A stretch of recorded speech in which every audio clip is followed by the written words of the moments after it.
Bismillah, alhamdulillah, wa salatu salam ala rasulillah. We continue reading from Imam Al-Ghazali's Kitab Riyadat al-Nafs on disciplining the soul, translated with an introduction and notes by T.J. Winter Abdul Hakim Murad. We are on at the bottom of page 26, still reading from the introduction of the translator, still talking about the development in Sufism. As I said at the very beginning, it's a lengthy introduction, but it's really worth reading. An excellent, really, almost like a booklet on its own. He said, Abdul Hakim Murad, T.J. Winter, another development, Sufism, also served to resolve the tension of opposites indicated above. The opposites, we have read about those who were harsh on themselves because of fear, and those who were not harsh, I'm talking about Sufis, because of hope. So this is to resolve the tension of opposites indicated above.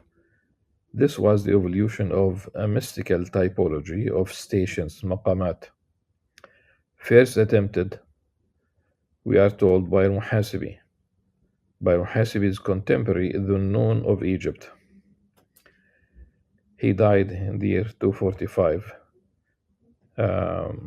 after Hijrah, and that's the equivalent of 859 of the Common Era. According to him, the spiritual wayfarer passes in turn through the maqamat of faith, fear, reverence, obedience, hope, love, passion, and intimacy with God. In this fashion, attitudes which seem to be opposed can be integrated into the spiritual life in the form of stages in the progressive ascent to God. Although the sequence of the stations, maqamat, was not defined with much constituency in classical Sufism, it is generally the case that the maqam of fear is ranked below that of hope, above which are conditions of love, shawq. Shawq. There's certain longing in the etymology of the word. Of course, love is above which are conditions of love, shawq, and joyful contentment, rida. Also, a certain acceptance.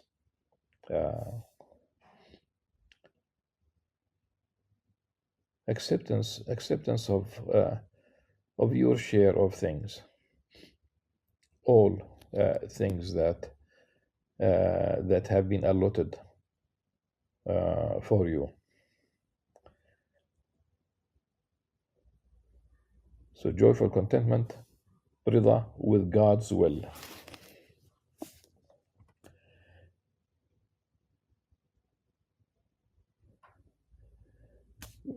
Before we continue reading, of course, the Nun is like the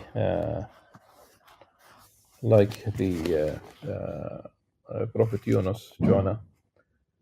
He is the Nun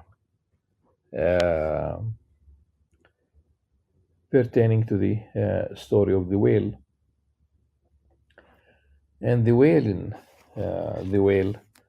swallowed Prophet Yunus alayhi salam, and his prayer, his supplication inside the belly of the whale was La ilaha illa ant subhanaka inni kuntu min adh-dhalimin. He did not stay there for long, but long enough. Now, that was there's a story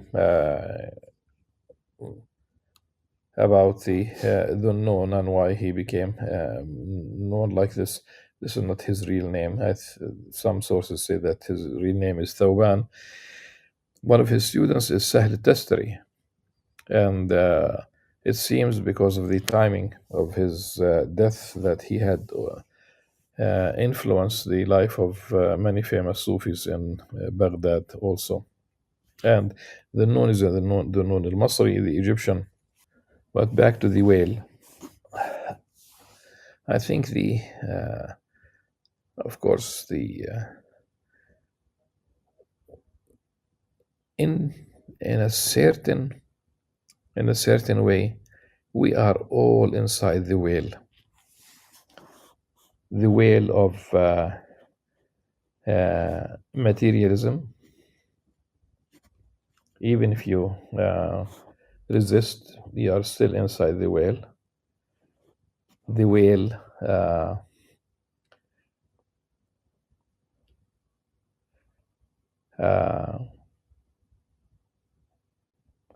that is driven by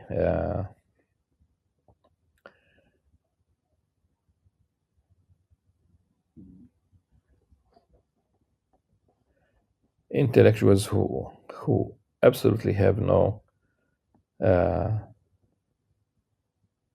they have no place for God um, in their worldview. You can see how,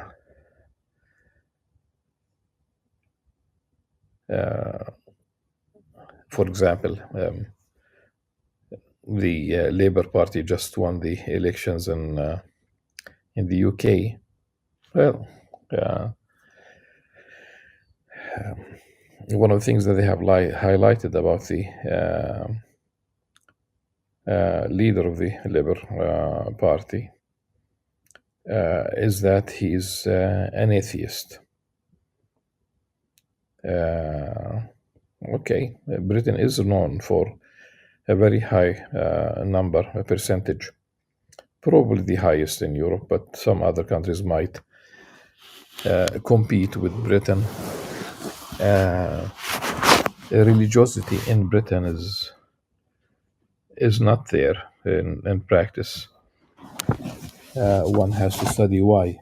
But this is my concept of the whale, in which basically we live. We have been swallowed by this kind of whale, and one might use. The truth is that I did use this dua of this application of Prophet Yunus, peace be upon him, so that I will get out of the whale that I'm speaking about.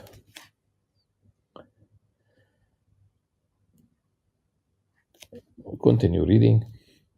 Each of these stations engenders a particular attitude to the world and requires a particular type of spiritual method in order to overcome the receding passionate self. As the mystic's experience of God grows brighter and more permanent, the devil's hold on him loosens until techniques of abstinence, which had been essential at the outset, can progressively be dispensed with. Dispensed with, to be replaced with increasing use of tools such as muraqaba, vigilant meditation. Muraqaba, it's, it, the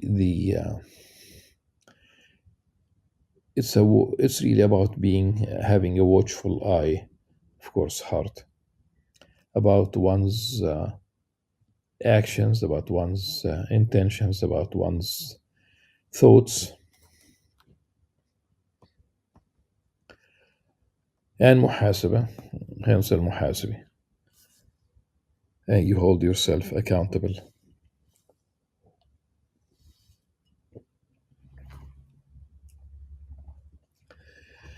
It's it's the concept of حاسبوا أنفسهم قبل أن تحاسبوا. Do hold yourselves accountable before you do that before you are an account before you are held accountable before Allah subhanahu wa ta'ala.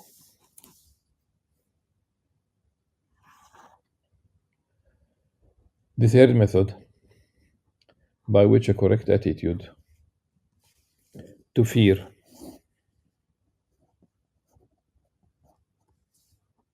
and hope was sought, lay in the quest for a golden mean between the two. Much of early Muslim religious history can be interpreted as a story of tensions resolving themselves through median positions.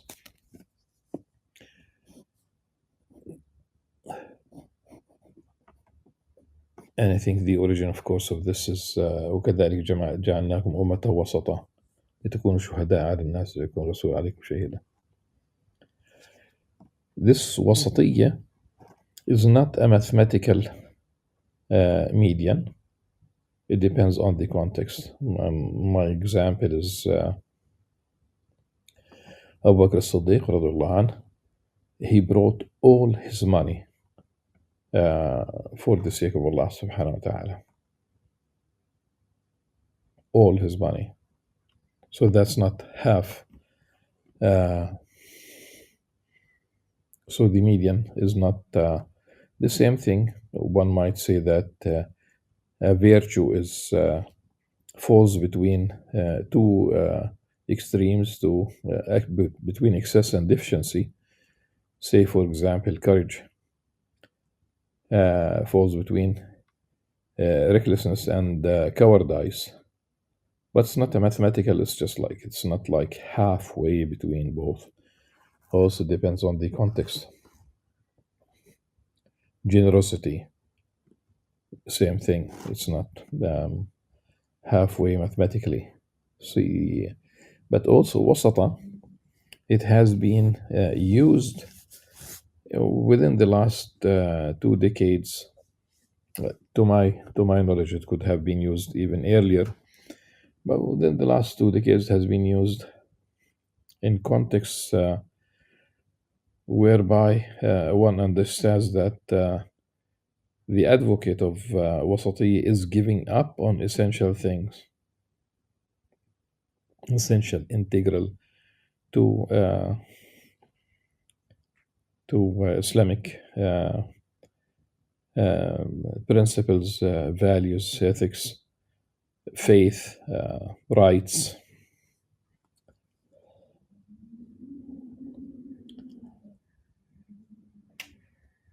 So much of early Muslim religious history can be interpreted as the story of tensions resolving themselves through median positions, which in time were regarded as constituting orthodoxy. The Ash'arite doctrinal school, which ultimately became a prevalent orthodoxy, is a compromise between the literalism and the Hanbalite traditionalists.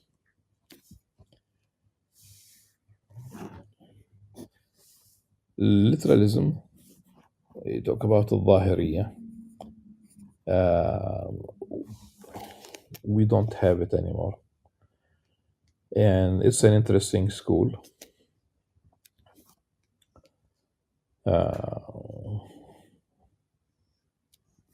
Just to give an example, since Maryam alayhi salam received revelation, it's not a book, but Jibreel alayhi salam, the Archangel Gabriel, Ruh al-Qudus, Spirit of the Holy Spirit, he brought the news to her that she will become pregnant with Isa alayhi salam. A word from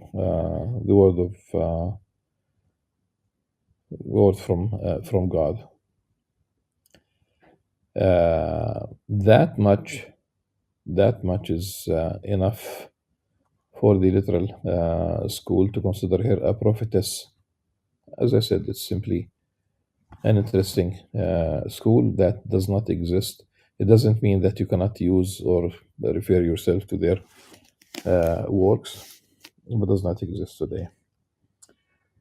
So the Asharite doctrinal school, which ultimately became a prevalent orthodoxy, is a compromise between the literalism of the Hanbalite traditionalists and the rationalism of the Mu'tazilite.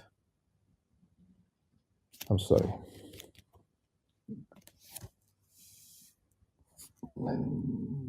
Uh, the uh, the Hanbalite traditionalists, the literalists. I'm not sure whether we can talk about the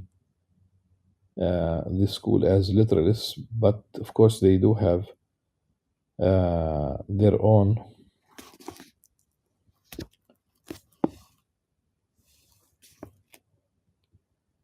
They refrain, for example, from not 100%. They refrain from allegorical interpretation of the Quranic verses, for example, and certain prophetic traditions, especially when we speak about the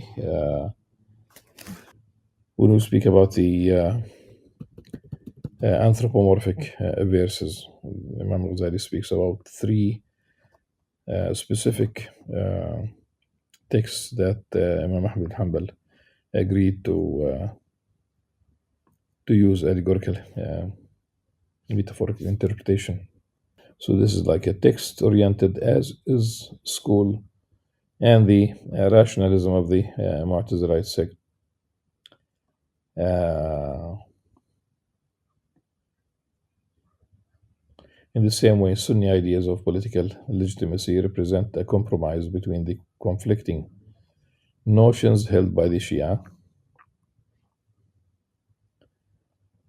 who believe that a descendant of Ali should be commander of the faithful, and the more egalitarian Kharijis, who stress piety alone, meaning personal merit, not really descendants. It could be both, but not as a Shia would insist. It could be both, that this pious could be one of the, of course, the descendants of Ali ibn Abi Talib, and ultimately, where does it stop?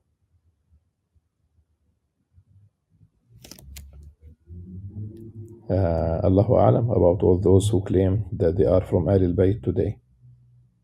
Allahu Alam. There's a society in Egypt, uh, people who appear to have no relationship whatsoever with the Al Bayt, claiming to be members of Al Bayt.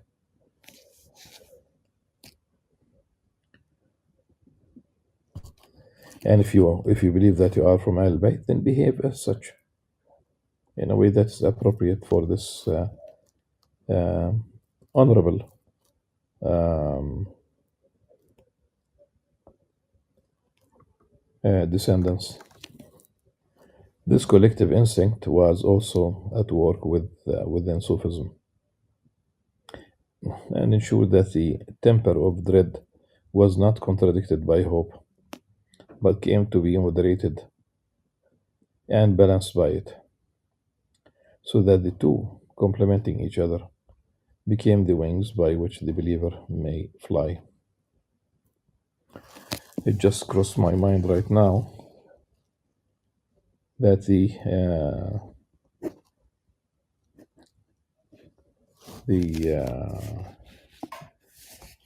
book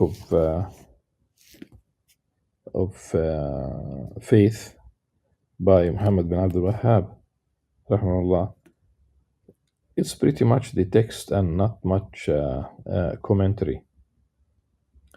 And one would wonder whether it's really because of the literal position, or simply avoiding um, metaphorical allegorical interpretation. But it's uh, it's strikingly so.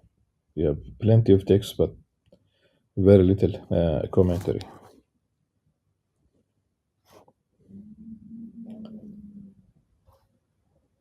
Aesthetism, Zuhd, was now defined not as a practice, but an outlook, not as the simple renunciation of the world, but as an indifference to its temptations. Zuhd, as Junaid simply remarked, is for the heart to be empty by what the hand is empty of. This is beautiful. If it's not in your hand, then your heart should not be preoccupied with it. That's Zuhd.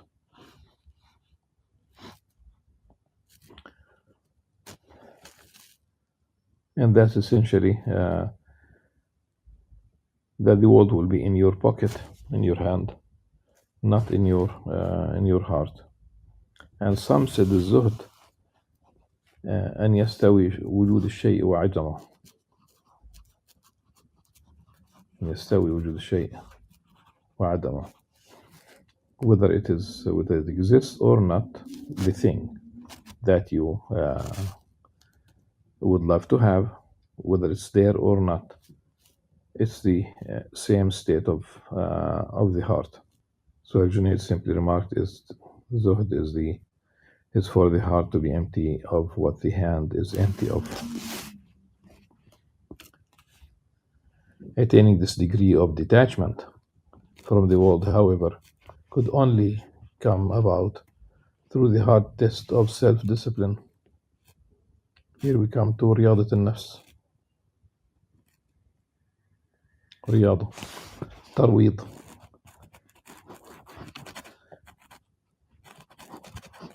In general, رياضة in Arabic is sports.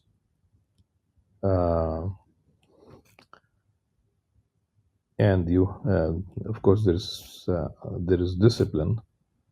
You cannot be competitive in sports without discipline. But tarweed is still the same root. Tarweed is taming. Taming.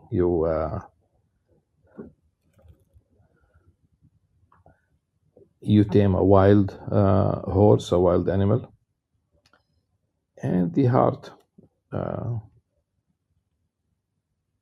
is also wild and needs to be taming time and again.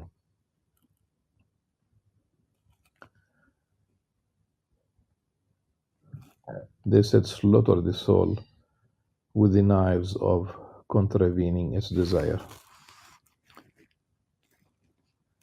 The Sufis urged, slaughter the soul with the knives of contravening its desire. So you don't give the soul whatever it wants and all the time. The Sufis urged such a position. For the soul, the nafs, when unweaned, is constantly enjoining evil. Ammara bisu. When unweaned.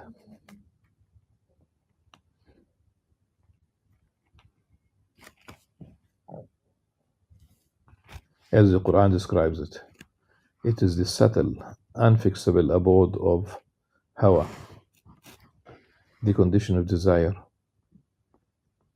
and shahwa, the desire itself. These cravings are multifarious and untiring for wealth, fame, power, physical gratification, everything, in short, that draws man away from God and towards the lower possibilities of human condition. All of these attributes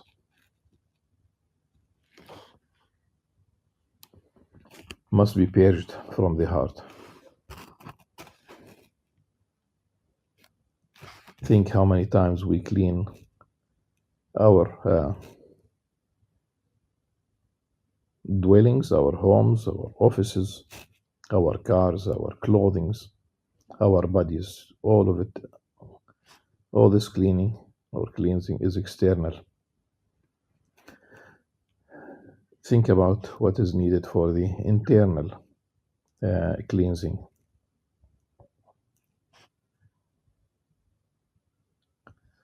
All of these attributes must be purged from the heart and replaced by their praiseworthy opposites. The nafs, conventionally translated as soul, and which corresponds to what is known in Latin and Greek as anima and psyche, as the lower instinctive mortal self of man, stands opposed to the ruh, spiritus, pneuma, spiritus, and pneuma, the imperishable spirit, which, as the Quran tells the Prophet ﷺ to announce, is of the command of my Lord.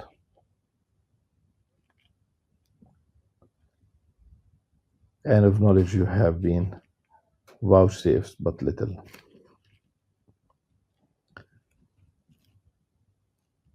قل الروح من أمر ربي وما أوتيتم من العلم إلا قليلا. Of the soul, much can be said. Of the spirit, little that has meaning to minds still in the grip of their passional natures. Ghazali, for one, wishes there to be no doubt that his Ihya explores only the sciences of the soul, but would not venture to speak of higher, more metaphysical realities. I would comment and conclude here by saying that Imam Ghazali said that he arranged it so that the book of the Ihya, in fact the 40 books, the book of the Ihya, is arranged in a way, for the most part, like a book of jurisprudence, because that's really what people like. And he compared this to how medical information is arranged in tables, because that's what people love. So yes, ultimately it's about the spiritual journey rather than the minute details of jurisprudence. It is there simply to attract people. Inshallah, we'll continue with this development of Sufism in the next session بإذن الله عز وجل. سبحانك اللهم وبحمدك أشهد أن لا إله إلا أنت أستغفرك وأتوب إليك والسلام عليكم ورحمة الله وبركاته.